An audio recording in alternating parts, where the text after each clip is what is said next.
At one of Manhattan's most glamorous charity galas, Camilla Williams, 31, found herself at the center of a scene no one would forget.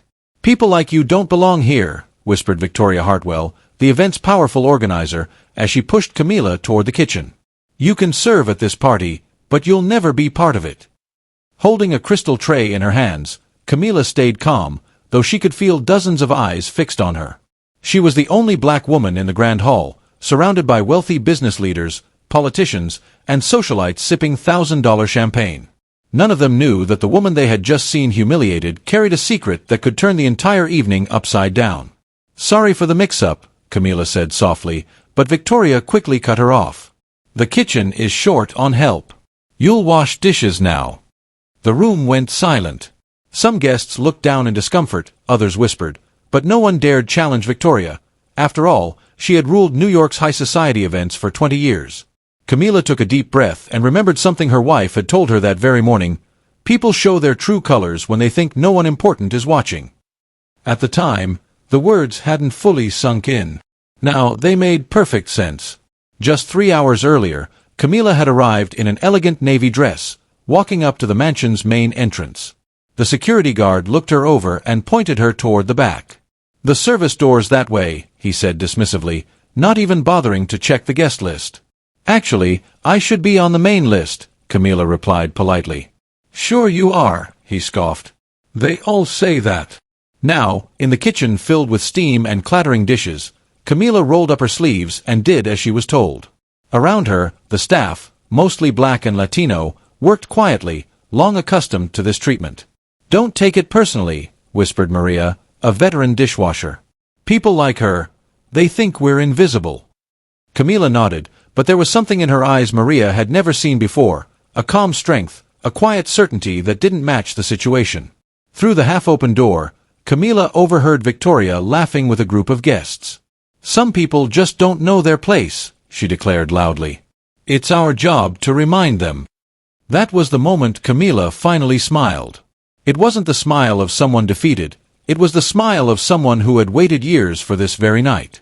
Because what Victoria and her guests didn't know was that the woman scrubbing their dishes held a secret powerful enough to turn their glittering evening into the biggest scandal New York high society had seen in decades. And this was only the beginning. "Grateful for any job, yet can't even manage this properly," Robert Sterling sneered, his voice carrying across the kitchen. The wealthy real estate mogul, famous for his blunt opinions, let out a booming laugh. "Victoria, you're too kind. At my company, someone like her wouldn't even get an interview." Patricia Westfield, heir to a pharmaceutical fortune, nodded in agreement. "That's exactly the problem with this country. We give too many chances to people who don't deserve them." Camilla's shoulders stiffened, but she stayed quiet, rinsing another plate. Beside her, Maria whispered, "Ignore them, dear. They only put others down to feel important." What Maria didn't know was that Camilla Williams was no ordinary worker. A Harvard Business School graduate, she had spent over a decade running a powerful consulting firm, advising Fortune 500 companies on crises and corporate restructuring. Her quiet empire was worth more than $80 million, and many of the very corporations represented at this gala had once relied on her expertise. Victoria continued, clearly feeding off the cruel attention. "What irritates me most is when people like this try to sneak into our events, pretending to be something they're not. As if we can't see through it." Camilla's lips curved slightly. If only Victoria knew that behind her ordinary appearance stood wealth, influence, and connections powerful enough to destroy reputations with one phone call. Patricia leaned in closer, her tone dripping with mockery. "Look at her hands. I doubt they've ever held anything more valuable than a plastic plate." Those same hands had signed multimillion-dollar contracts, closed international deals, and rescued the reputations of corporations that now toasted champagne just a few feet away. "You know what kind of person this is," Robert muttered, lowering his voice but making sure others heard. "Always looking for shortcuts. Probably came here to latch onto a rich man." Victoria laughed, tossing her hair. As if any of us would give her a second glance. That was the breaking point. Camilla slowly dried her hands on a towel, turned, and faced them directly. Her voice, calm but commanding, cut through the room. "Interesting perspective," she said evenly, her eyes on Victoria. especially considering this gala is meant to raise money for underprivileged children. I imagine they'd be very curious to know what donors really think of people from humble beginnings." The room fell silent. Even the clattering in the background stopped. Victoria blinked rapidly, caught off guard. "I'm just pointing out the irony," Camilla continued, now standing tall and composed. "You come here to help the less fortunate, yet you can't even treat someone you think is less fortunate with basic respect." Robert shifted uncomfortably. "Well, that's different. Is it?" Camilla interrupted gently. "Because to me, it looks like the very same attitude that keeps inequality alive, while pretending to fight it." The other staff members had stopped working completely, their eyes fixed on Camilla. The balance of power in the room had shifted. For once, Victoria wasn't the one in control. "You're very bold, considering your position," Victoria snapped, her voice trembling ever so slightly. "My position?" Camilla asked with a cool smile. "And what position would that be exactly?" Victoria froze, realizing she was one word away from exposing the full extent of her prejudice. Camilla took a slow step closer, her eyes unwavering. "Go on. I'm listening." Maria, watching in silence, suddenly saw her colleague in a new light. Camilla wasn't just another worker. She was something else entirely. Maria had worked for the wealthy for 2 decades, but she had never witnessed anything like this, someone standing up to people of such status with such calm authority. Victoria tried to recover her dominance. "You're washing dishes in my kitchen. That should remind you of your place." "Your kitchen," Camilla repeated, raising an eyebrow. "How interesting. Tell me, Victoria, do you even know who owns this mansion?" Victoria shifted uncomfortably. "Well, it's rented for the event, obviously." "Obviously," Camilla said, her tone polite but laced with irony. What no one realized was that Camilla wasn't an intruder at all. She had every reason to be in that house. And in less than an hour, when her husband arrived from a late board meeting, the true hierarchy of the evening would be revealed, and it would permanently shatter Victoria's sense of who really held the power in that room. Victoria tried to steady herself, but there was something about Camilla's confidence that unsettled her. "This mansion belongs to the Blackstones," she insisted. "Manhattan's most traditional family. They always lend us the space for these galas." What she didn't know was that Alexander Blackstone had married quietly 2 years earlier, far from the spotlight, on Martha's Vineyard. And his wife, who chose to stay private while leading her own philanthropic work, was none other than Camilla Williams.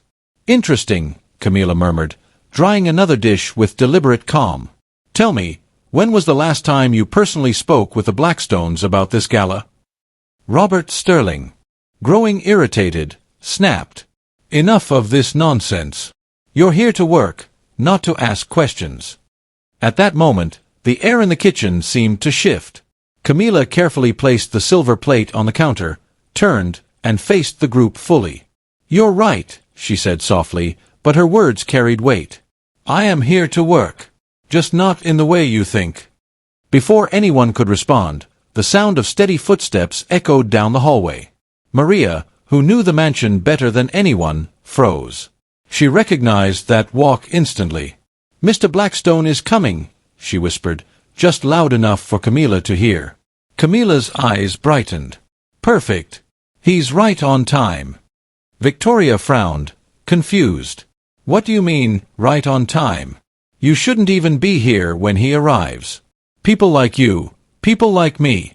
Camilla cut in, her voice firm, carrying a weight that made Victoria instinctively take a step back. The footsteps grew louder. Camilla calmly untied the apron she had been forced to wear and set it on the counter.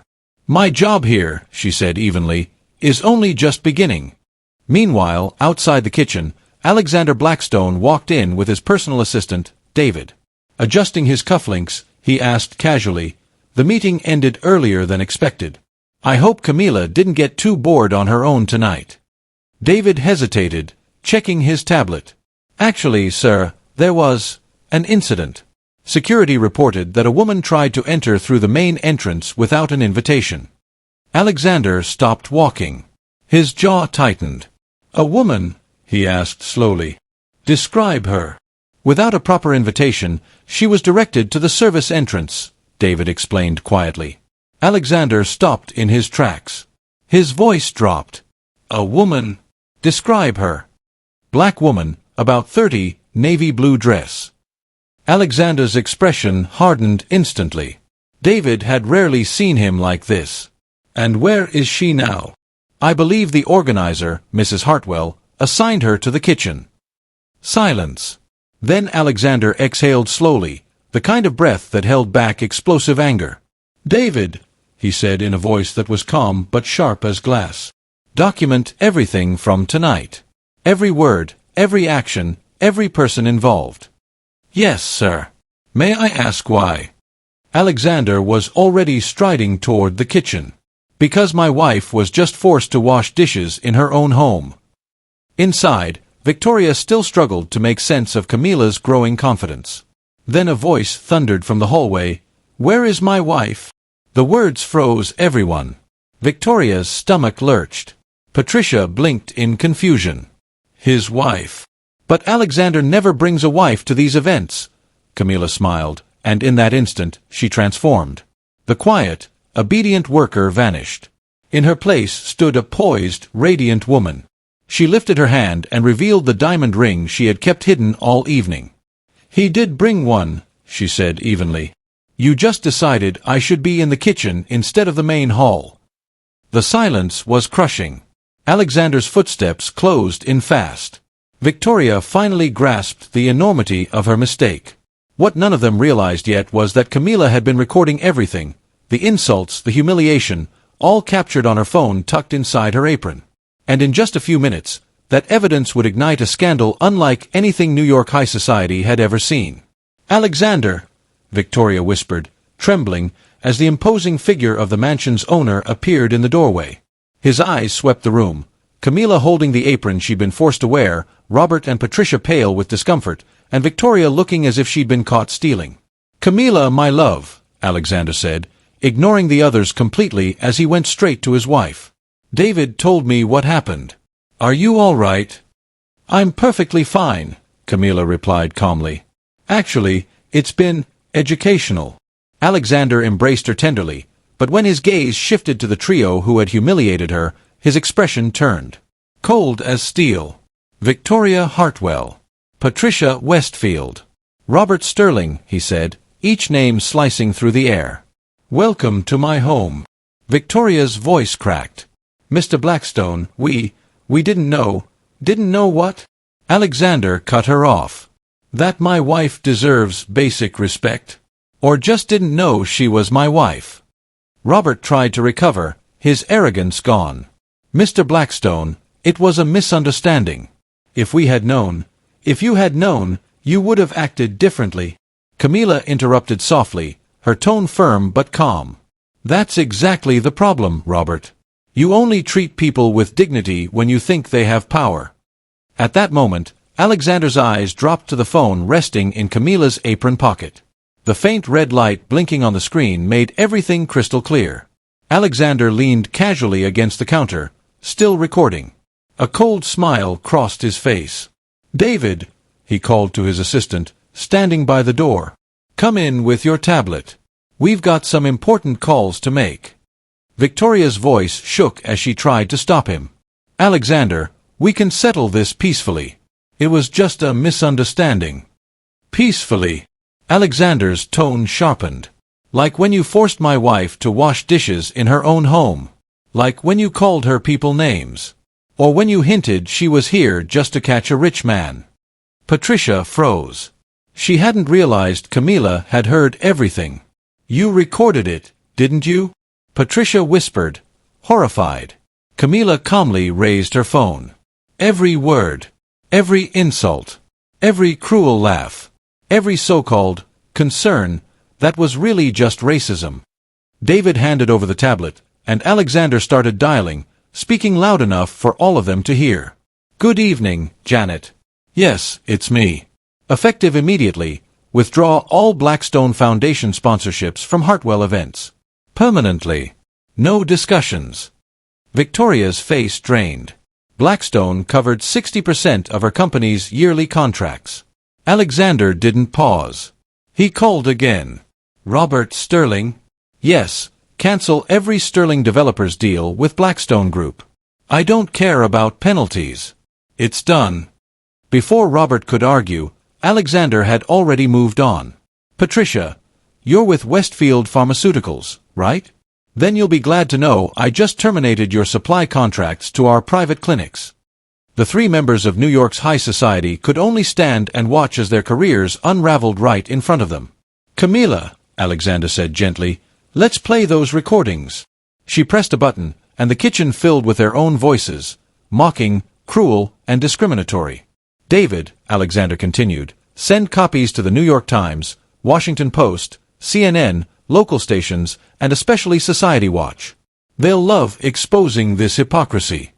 Please, Alexander, Victoria cried, tears streaming. This will destroy me. You tried to destroy her dignity, he answered coldly.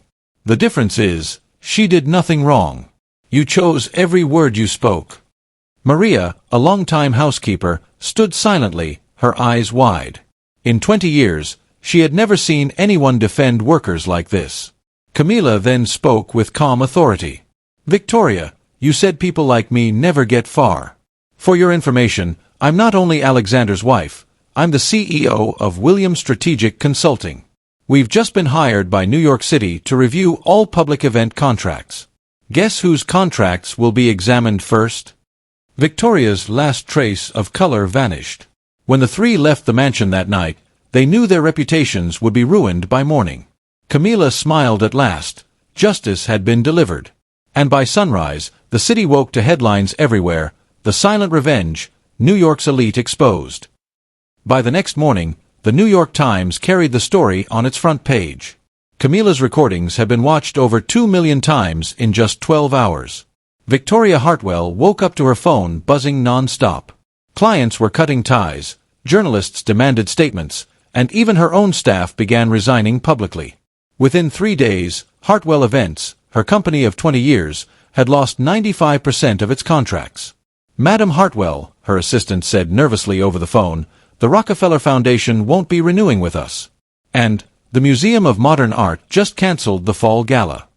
Victoria stared out from her Upper East Side apartment, realizing she soon might not even afford to stay there. Everything she had built on influence and prestige was crumbling. Robert Sterling's downfall came just as quickly. The recordings didn't just expose his racist remarks, they showed a mindset of bias that shook his reputation worldwide. International partners pulled out, and within a week Sterling Developers had lost $120 million in deals. His daughter called him from London in tears. Dad, my classmates are sharing the video. I'm ashamed to even use our last name. Patricia Westfield also paid a heavy price. Beyond cancelled contracts, old complaints at her pharmaceutical company resurfaced. Employees, once too afraid to speak up, now came forward with stories of prejudice and mistreatment inside her firm. Meanwhile, Camila and Alexander were flooded with support. Black entrepreneurs reached out for her expertise, universities invited her to lecture, and her company, Williams Strategic Consulting, had to expand rapidly, hiring 10 new staff to handle demand. 3 weeks later, over breakfast, Alexander asked, "You knew this would happen, didn't you?" Camila smiled softly. "Not like this. I expected exposure, but not this kind of ripple effect. People are finally questioning systems that have stood for decades." The impact spread nationwide. The hashtag Camila Challenge went viral, with people sharing their own stories of discrimination. Restaurants, clubs, and corporations started reviewing their hiring and customer policies. Maria, the loyal housekeeper who had witnessed everything, found her own life transformed. Camila launched a training program for service workers, helping them move into fields like administration and healthcare. "I never thought that at 60 I could start a new career," Maria said at the graduation ceremony. But Madame Camila proved it's never too late to reclaim dignity. 6 months later, the three who had mocked Camila were shadows of their former selves. Victoria tried rebranding herself as a sensitivity consultant, but no one bought it. Robert sold his company at a loss and moved quietly to a suburb. Patricia faced lawsuits and was removed from her board seat. In a national TV interview, Camila was asked if she felt regret for the fallout they faced. "Regret," she repeated. I feel compassion for their pain. But I can't regret exposing attitudes that have hurt so many for so long. What happened to them was the result of their own decisions. The interviewer pressed, but wasn't the punishment too severe for the offense? Camila leaned forward, her tone firm. You want to talk about disproportionate? Let me tell you what disproportionate looks like. It's when a black woman with a Harvard degree is. It happens when a woman is sent to the service entrance instead of the front door. It happens when her value is judged by the color of her skin before anyone even knows her name. It happens every day when workers are treated as less than human by those who believe they're above them. That, Camila explained, is what disproportionate really means. From the audience, Alexander smiled proudly. His wife had become the voice of change the country had been waiting for. 1 year after that unforgettable gala, Camila stood at the podium of Harvard Business School, delivering the keynote address to graduating leaders. Her final words became a call to action for an entire generation. True power is not in humiliating those you see as beneath you. True power is in lifting up those society tries to push down. The best answer to prejudice is not revenge, it's building a world where prejudice cannot survive. The room erupted into a standing ovation that lasted 5 full minutes. Meanwhile, in a small rented apartment in Queens, Victoria watched the broadcast in silence. With tears in her eyes, she finally understood what she had lost. Not just wealth or contracts, but the chance to be part of something greater than her own pride. 2 years later, when Camila joined the Ford Foundation Board to lead racial equity initiatives, a letter arrived. It was from Victoria, offering an apology and asking if there was a way to make things right. Camila's reply was short and firm. Reparation doesn't come from letters, it comes from actions that lift people up, instead of tearing them down. In the end, Camila's story proved that the strongest form of justice isn't destroying those who hurt you. It's creating a better world in spite of them. What began as humiliation in a kitchen became the spark for change that touched thousands of lives. When asked what legacy she wanted to leave, Camila always answered the same way: no one should ever have to prove their dignity. It is the right of every human being. And that was her greatest victory, not revenge, but transformation. She turned her pain into a guiding light for others, showing that even the darkest moments can become the seeds of lasting change.